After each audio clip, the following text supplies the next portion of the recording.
Hola amigos, fíjense, les voy a dejar a ustedes la intervención de Carlos Sánchez Berzaín. ¿Quién es Carlos Sánchez Berzaín? Él es un dirigente político boliviano, fue ministro de la Defensa, pero además fue ministro de la Presidencia, abogado, ha escrito varios libros para luchar contra la dictadura y a favor de la democracia. Él participó recientemente en el foro Venezuela Lucha por la Libertad de las Américas. Su participación no tiene desperdicio. Se las voy a dejar porque además cada una de las palabras nos ubica por qué estamos, de dónde venimos y cuál es la solución que él plantea. Así que se los dejo.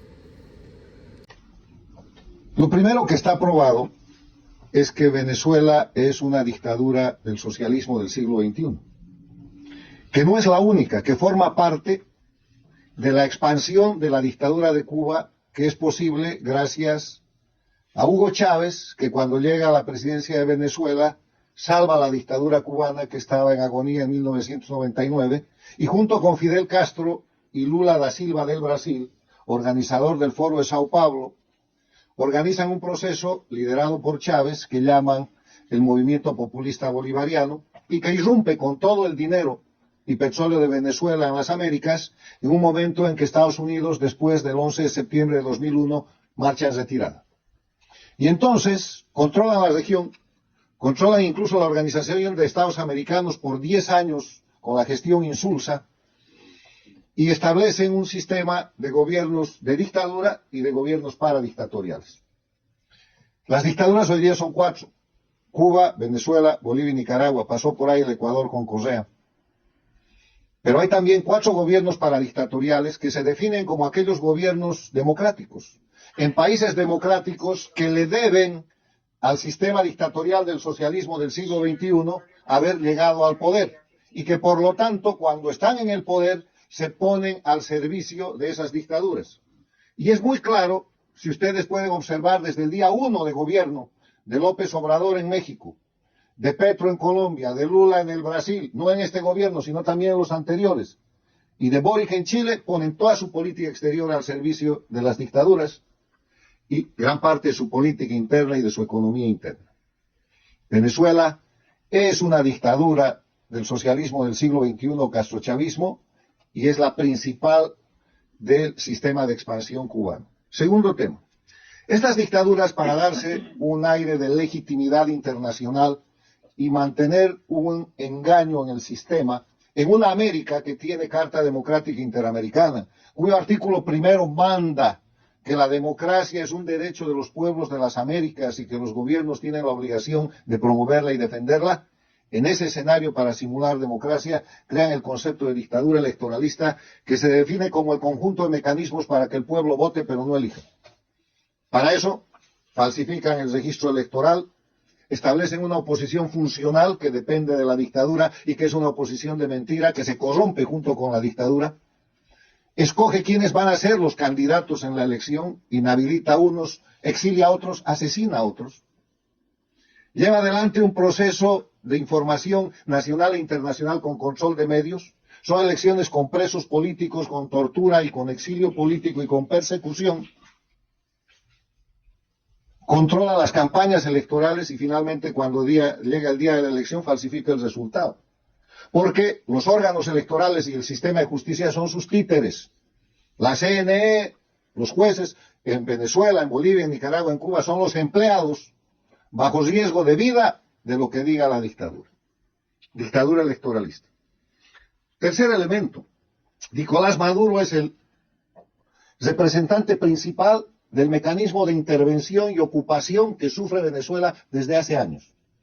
El día que murió Chávez, que lideraba este proceso antidemocrático con rótulo antiimperialista que han llamado socialismo del siglo XXI, castrochavismo, el mando pasó a la dictadura de Cuba. Y ese día se convirtió Venezuela en la principal colonia y plataforma de Cuba, y los hechos lo prueban. Y Nicolás Maduro, el operador local del castrochavismo. Venezuela es hoy día un país ocupado, pero no de hoy día, de hace años. Es un satélite de la dictadura cubana, con oposición funcional, y está en manos y es base y fundamento del crimen organizado transnacional, porque las dictaduras del socialismo del siglo XXI además de ser dictaduras violadoras de derechos humanos que detentan el poder con terrorismo de Estado, son narcoestados y operan en contra de las democracias como un nuevo instrumento de la guerra híbrida, el crimen organizado. En ese marco de referencia se produce el fenómeno en Venezuela de la organización de la resistencia y del triunfo popular de manos de la líder María Corina Machado y con la candidatura de Edmundo González Urrutia. Y está sucediendo lo que tenía que suceder. Hemos visto en la anterior elección en dictadura en Venezuela, hemos visto en las elecciones en dictadura de Bolivia 2019 y antes 2020, hemos visto en las elecciones en dictadura en Nicaragua 2021, la última, lo mismo que hemos visto en Venezuela y que estamos viendo. Han encarcelado, han perseguido y han asesinado candidatos de la oposición real. Todo el padrón electoral está alterado en por lo menos un 30% a favor de la dictadura. Los jueces, los órganos electorales y el sistema de justicia son sus empleados. Han falsificado un resultado y han anunciado el mismo. ¿Cómo pueden ustedes creer que el año 2020 Luis Arce en Bolivia, con un repudio del 80% y una popularidad que no llegaba al 20%, gane en primera vuelta con el 56%? Con el aplauso de toda la oposición funcional y la bendición de la presidenta transitoria que estaba en el poder. ¿Cómo pueden ustedes creer que Ortega, el año 2021 en Nicaragua, después de encarcelar a todos los candidatos de oposición, con un repudio del 80%, gane la elección con el 75% de apoyo y hoy día es gobierno?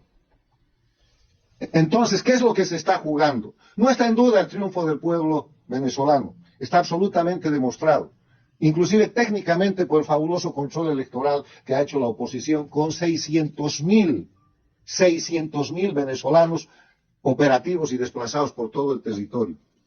No está en duda el hecho de que el gran derrotado es Nicolás Maduro, pero que con él está derrotado el sistema dictatorial de Cuba, porque si Venezuela recupera la libertad y la democracia, las dictaduras de las Américas tienen los días contados. ¿Ustedes qué creen que después de la experiencia de Venezuela, en la elección del próximo año en Bolivia van a poder aplicar el sistema de dictadura electoralista?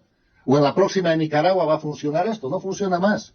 Pero si además se retira la dictadura efectivamente de Venezuela, la dictadura de Cuba no tiene ninguna posibilidad de sobrevivir. Cuba está luchando su sobrevivencia en el territorio venezolano y con la sangre de los venezolanos. Por eso ha mandado fuerzas de intervención y fuerzas de ocupación de las avispas negras y por eso han desplazado inclusive los grupos Wagner. Por eso 5 aviones han salido cargados de esta gente represiva y represora a Venezuela de Cuba y un avión de Bolivia. Y eso no solo ha sido desplazado para reprimir, para asesinar y para apresar al pueblo venezolano. Están ahí para controlar a los militares y policías venezolanos que están a punto de levantarse y que por no salir a operar seguramente están desarmados y encerrados en sus cuadras y cuarteles bajo control de estos intervencionistas que están ocupando militarmente y por la fuerza el territorio venezolano. Lo que demuestra la presencia de los efectivos cubanos, bolivianos y de Wagner en Venezuela es que Venezuela es un país ocupado, que Venezuela, como se ha dicho aquí, es un territorio bajo ocupación física de una agresión transnacional. Dicho eso, que todo el mundo conoce y que yo simplemente puntualizo y trato de presentar ordenadamente, lo que la gente en Venezuela y en las Américas y en el mundo está esperando es algunas ideas sobre lo que se debe hacer. Y de lo que aquí se ha dicho, yo tengo el siguiente resumen. Primero hay que proteger la vida y la libertad de los venezolanos, empezando por María Corina Machado y Edmundo González Urrutia, a quienes el dictador de Venezuela, Nicolás Maduro, como vocero de Cuba y del socialismo del siglo XXI, ha condenado a muerte. Ha ordenado la aprehensión no solamente de María Corina Machado y de González Urrutia, sino de lo que llama los comanditos, que han sido los 600.000 jóvenes hombres y mujeres de Venezuela que han hecho el control electoral, y para eso está utilizando el mecanismo de judicialización de la persecución a través de su títere, el fiscal general de Venezuela, que está acusando a las víctimas de los delitos que los propios miembros de la dictadura cometen. Muy usual, lo hacen desde principios de este siglo en Venezuela, Bolivia, Nicaragua, lo hicieron en el Ecuador. Hay que proteger la vida y la libertad de los venezolanos, y la manera de proteger es denunciar. La manera de proteger es señalarle al mundo desde donde se pueda que hoy día se está cometiendo en Venezuela un genocidio por ocupación transnacional y que se tienen que poner en eficiencia y en operación los mecanismos del mundo civilizado para proteger esa situación. No hay una diferencia entre lo que pasó en Kosovo el siglo pasado o lo que pasó en la disolución de la ex Yugoslavia, sino en número y en grado o en el avance de la crisis a lo que está empezando a pasar y lo que está pasando hoy día en Venezuela. Segundo, internacionalmente es urgente que los países democráticos reconozcan a Edmundo González Urrutia como presidente electo. Ya lo ha hecho indirectamente Chile, directamente la Argentina, Uruguay, Paraguay, Perú, Ecuador, Panamá, Costa Rica, El Salvador y otros países, pero hay países que todavía no lo han hecho. Y eso es absolutamente importante porque eso pone en el grado de absoluta deslegitimidad al líder de los asesinatos y de los crímenes que se están cometiendo en Venezuela, que es el operador Nicolás Maduro. Reconocimiento internacional.